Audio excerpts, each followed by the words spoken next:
আসসালামু আলাইকুম। তো আমার নতুন একটি পুকুর দিয়েছিলাম আমাদের ছোটো বিলের মধ্যখানে। সেখানে পাড়ে কিছু গাছ রোপণ করছিলাম, আর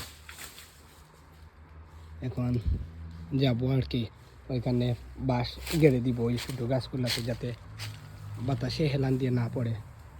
আর এই যে আমার ছোটো গাছে কাঁঠাল গাছে, মাশাআল্লাহ, আলহামদুলিল্লাহ। আর কাটা লাগতো না, ওইব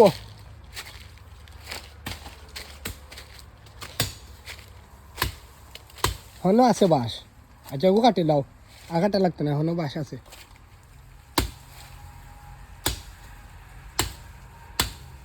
আর এই যে আরেকটি কাঁঠাল গাছে কাঁঠাল ধরছে, উপরে একটি নিচে একটি। এটা হচ্ছে আমার দাদার হাতে রোপণ করা গাছ। আর ওই যেটা আগে দেখাইছিলাম ওইটা আমার নিজ হাতে, আমি বাজার থেকে কিনে আনছিলাম, নার্সারি থেকে। ওইটাতে আলহামদুলিল্লাহ ধরছে কাঁঠাল, 5টা ধরছে, 6টা ধরছিল, একটা পড়ে গেছে। আর এখানে আমার আনারস গাছে আনারস ধরছিল গত বছর, এই বছর আর ধরে নাই। এইদিকে আবার কচুরিপানায় পুকুর ভরে গেছে। একসময় আমাদের এই পুকুরে কচুরিপানা হতোই না, যতই দিতাম তবুও হইতো না, সব মাছে খেয়ে নিত।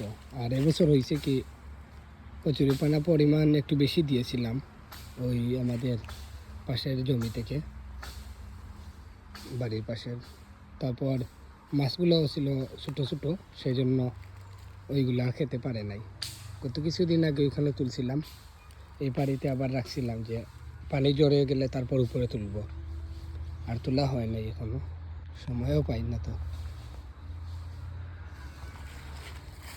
মূলত কচুরিপানা দিয়েছিলাম, পুকুরের পানি ময়লা হয়ে যায়, পানি যখন শীতের সময় কমে যায় তখন পানি ময়লা হয়, সেজন্য দিয়েছিলাম আর কি, যাতে পানিটা পরিষ্কার থাকে।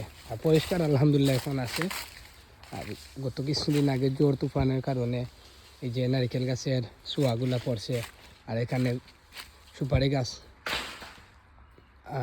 গাছের আগা বা মাথা ওইটা পড়ে গেছে একদম পানিতে, এই যে পুকুরের উপর চলে গেছে গাছ, তাই আর কি সহজে পুকুরে পড়ে যায় গাছগুলো।